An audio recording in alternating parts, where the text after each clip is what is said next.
Os primeiros passos para o desenvolvimento. Salve Deus! Vão entrando os aspirantes. Aspirante é o médium que, segundo a espiritualidade, está prestes a se desenvolver, e vão sentando em um lugar previamente preparado antes de abrir a porta do templo. Segue então aquele turno de aspirantes. Primeiro, após receberem a prática do primeiro mestre Tomoshi, os instrutores, contados por falanges, vão conduzindo e colocando a palavra em seu coração. O médium, em geral, tem a mediunidade na mente e é hora de tirar seus reflexos negativos e trocá-los pelos positivos, com muito cuidado, sem lhe apavorar dos seus caminhos já percorridos. Tudo é Deus. Tudo é bom, desde que não se insista em andar errado, dizendo sempre que a mediunidade é um fator biológico que se altera 1000 vezes no plexo do seu infeliz condutor, daqueles que nós chamamos de grandes médiuns. Sim, esta mediunidade, filho, alterada por qualquer desequilíbrio psíquico, começa a encharcar o fígado, o baço, enfim, se fazendo cada vez mais infeliz. Ser um doutrinador, ser um apará, estão na mesma situação. Não há distinção na mediunidade, porque os plexos são idênticos, não há diferença absolutamente a ponto de levar longe suas manifestações. Agora, por exemplo, o apará ficar como doutrinador. Sim, enquanto o doutrinador, com as manifestações de um apará, são irradiações de um médium passista, justamente os perigos. Não recebe diretamente do preto velho e fica com manifestações alteradas, fato que não se passa aqui na doutrina. As consagrações lhe modifica seja qual for o caso. O apará insistir na doutrina, tudo bem. A perda é bem menor, porque está livre de uma mistificação, digo, interferência. A interferência é proveniente do aparelho com preocupações, sem conhecimento ou vaidoso. Qualquer espírito penetra e faz a sua maldade. Veja quantas infelicidades poderá fazer, e do seu plexo nada poderá oferecer. Geralmente se descreem da doutrina a ponto de deixá-la. Salve Deus! O doutrinador é o responsável pelo que faz o apará. A interferência de um espírito cobrador em um trono, como inúmeros casos que eu conheço, por displicência do doutrinador, pode arrasar a vida de um homem. Sim, o doutrinador é a única testemunha e defesa. A mediunidade deverá ser desenvolvida somente no templo, com instrutores. Os médiuns aspirantes devem, em primeiro lugar, receber as explicações sobre o desenvolvimento do seu fenômeno, por exemplo, como era feito antes e está sendo feito atualmente. Primeiro, o sermão ou aula de prática. Depois, a técnica, sob os olhos e alcance dos instrutores, quando e sempre explicando-lhes o fenômeno do extrasensorial, e que o apará não vai ver a sua incorporação. Tudo vem de Deus, e só de Deus. Filho, procure dialogar com o aspirante sem intrometer-se na sua vida particular, ensinando-o a respeitar a família acima de tudo. Digo família, não o documento de casamento. Seja humano acima de tudo. A religião consiste em respeito moral. Respeite uma mulher. Se não há respeito, ou desrespeitar uma ninfa, é como desrespeitar toda a guarda de Pai João. É tê-lo no calcanhar, o que não é bom. Eles não nos castigam, porém nos deixam à mercê dos nossos karmas.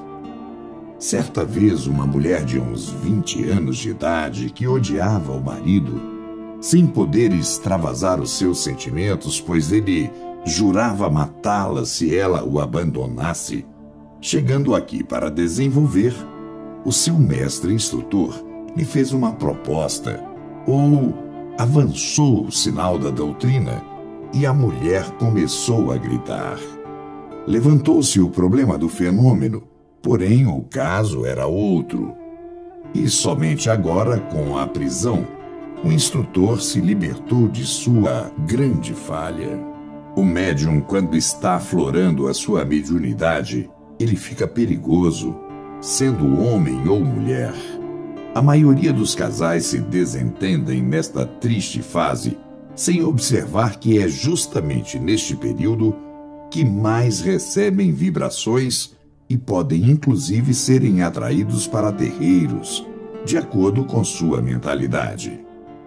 O instrutor, o mestre que se destina na lei de auxílio a esta espécie de trabalho, é o mais difícil, e sua lei passa a ser humildade, tolerância e amor, e ter também um pouco de psicologia. O médium sempre tem razão em seus aspectos e fica intolerante por tal. Os mestres instrutores nada têm a ver com a situação do médium.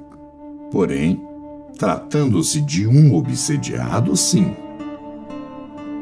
O doutrinador está se preparando para não ter dúvidas. Esta é minha insistência. Nos enfermos, pela atuação de uma projeção negativa, obsessiva, a tendência é confundir o ambiente para não se obter um diagnóstico preciso e levar a vítima ao seu objetivo. Não é muito difícil distinguir a situação precisa do caso. É verdade que a razão não se afasta de Deus. Deus é absolutamente a fé e absolutamente razão. Vem então o caso dos esquizofrênicos. A esquizofrenia é o mais comum dos nossos dias. É um caso perigoso de ser diagnosticado. São supersticiosos. É difícil, porém com carinho tudo se evolui. Digo, carinho e força. Deve ser analisada sem qualquer comentário ao alcance do paciente. Existe a esquizofrenia por uma pena passiva, esquizofrenia ativa e a esquizofrenia hereditária, a mais perigosa, porque envolve toda a família. É um elítrio em cobrança, anulando a personalidade e se reajustando. Nobres entre nobres, espíritos de reais tiranos. E, por último, a esquizofrenia de Horus. O portador é todo diferente. É o mais complicado de todos os médiuns. Cria um porte altaneiro, procurando discutir suas teses e muitas vezes nos deixa incapacitados de um raciocínio normal. Chegamos até a pensar que suas explicações são convincentes. É preciso então uma psicologia toda especial. Fazer-se humilde, fingindo gostar de seus esclarecimentos, porém, sem perder tempo, instruindo-o sobre a doutrina, explicando da elevação cabalística e fazendo-a em seu favor. Esta eu identifico muito bem, porque Horus foi o mais pretensioso rei egípcio. Falamos também, meu filho, no que se diz animismo. Para nós, não existe animismo, isto é, comunicação do próprio aparelho. O aparelho, quando está fora de sintonia espiritual ou anímico, os espíritos têm mais acesso sobre ele, de maneira que o seu padrão fica obsediado ou obsedado. O obsediado tem a possessão, ou melhor, algum espírito perseguindo, chamando-o às responsabilidades. Vem então a história do médium obsedado. É bem parecido com o esquizofrênico, de maneira que ele vai desenvolvendo e vai melhorando. O obsedado por Elítrio, a sua cura é feita pela manipulação de forças mântricas, desobsessivas, passes e por medicamentos. Agora vem a história do obsedado que se diz às portas da morte. Inclusive leva os médicos a crerem e encharcá-lo de psicotrópicos, choques e etc. A este, pouco podemos fazer. Vem o psíquico por infeliz, o desprezado, o mal amado. Este é fácil, desenvolve e tudo bem. Logo que chegamos aqui no vale, um casal muito lindo, ela elegantíssima, universitária, veio desenvolver com convicções kardecistas e etc. Estes doentes, cujos pais já tinham feito de tudo, disseram pra gente: nós não conhecemos isto, somos católicos. Contudo, a moça desenvolveu, fez a sua cobrança e saiu bem melhor. Saiu porque os pais estavam envergonhados com sua filha num ambiente que diziam de umbandistas. Por último, ela se apaixonou e deu um grande dissabor aos pais. Estes que eu falo antes dificilmente continuam na corrente, dificilmente se afirmam. Falando melhor no obsediado, um espírito de luz pode obsediar um homem, um médium.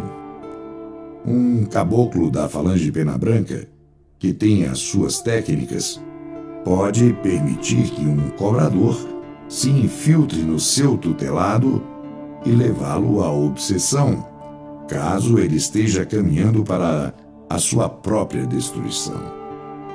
Este homem, cuja obsessão foi permitida pelo seu próprio mentor, entra sempre carregado pelos familiares, que o acham muito mal. A falta de religião dos seus pais o fez assim. É bem difícil a sua cura, ou é muito fácil, desde que ele, o portador, se conscientize. Ocorre ainda o médium epilético. É uma das cobranças mais sofredoras. Em determinada fase da lua, por exemplo, na lua nova, o portador fica vulnerável e a passagem é segura. Não há doutrina, porém, as energias de suas heranças transcendentais o curam. Há também, meu filho, o perigo dos videntes que muito nos fascinam. Cuidado, porque no médium em decadência, a deformação da mente é total. Em consequência com este desequilíbrio, apresentam-se projeções, vozes e etc. Meu filho, no caminho desta nova jornada, por momentos, podemos sentir o absurdo e contraditório em nossa condição humano-social. Porém, tão logo haja uma disciplina doutrinária ao alcance deste mundo, veremos juntos o céu e a terra. Teremos de sofrer para vencer as superstições das religiões mal acabadas. Religiões que perderam a confiança pela falta de doutrina. Religiões que pararam no tempo e no espaço. Falamos nos fanáticos. São fáceis de se curar caso a sua família não o aborreça e comece a amá-lo. Estes médios carregam consigo uma enorme falange de sofredores religiosos. Meu filho, não podemos comentar abertamente na presença de parentes ou dos enfermos psíquicos. Temos que trabalhar sem comentários na lei de auxílio. O médium em desenvolvimento se manifesta pela projeção luminosa, porém nunca pela projeção de espíritos sofredores. Isto é, nunca pelas trevas. Somente os luminosos iniciados podem, com seus instrumentos, fazer uma projeção em fonia e manifestar-se em um aparelho. É algo tão puro que eu tenho ordens de Jesus para dizer: está incorporado. Posso também deixar de dizer ou de revelar o quadro com medo de repercussão. As grandes questões que se apresentam às mentes e como são aplicadas ficam gravadas. Podemos dizer também que as vibrações simples ou individuais podem juntar-se em harmonia e formar coletivamente um círculo maior. Quanto maior o número de vibrações positivas, maior o poder de resistir às ações das forças contrárias. A força, seja qual for o modo de aplicar, é o poder de todas as coisas. Destaca-se que quanto maior for o círculo das forças espirituais que rodeiam o homem, maior será a sua proteção das forças contrárias. As forças harmoniosas se atraem, as contrárias se repelem. Meu filho, a mais grandiosa tarefa que temos é a conquista silenciosa desta doutrina, cultivando a conduta doutrinária. Vamos dar prosseguimento à exposição relativa aos fluidos, chegando-se sempre na sua atuação no seio da individualidade. Estamos na matéria densa e na análise de vossas doutrinas tenham toda a consideração e psicologia possível. Meu filho, o narrador conta a sua história com amor para transmitir o máximo seu encanto. O doutrinador não é simplesmente um doutrinador, porque o coração do homem é um santuário de Deus vivo. O certo é que todas as vidas individuais são centros de consciências na vida única. A sensibilidade afetiva encontra-se em todas as formas de vida, pois em tudo existe a essência divina e, por conseguinte, aí proliferam o amor e a sabedoria. Meu filho, a obra chegou agora a um plano superior de desenvolvimento espiritual, superior aos ensinamentos elementares das simples manifestações. É chegada a hora dos grandes acontecimentos que se desencadearão aos nossos pés. Fenômenos que vão nos ligar deste mundo ao outro. Salve Deus, meu mestre instrutor.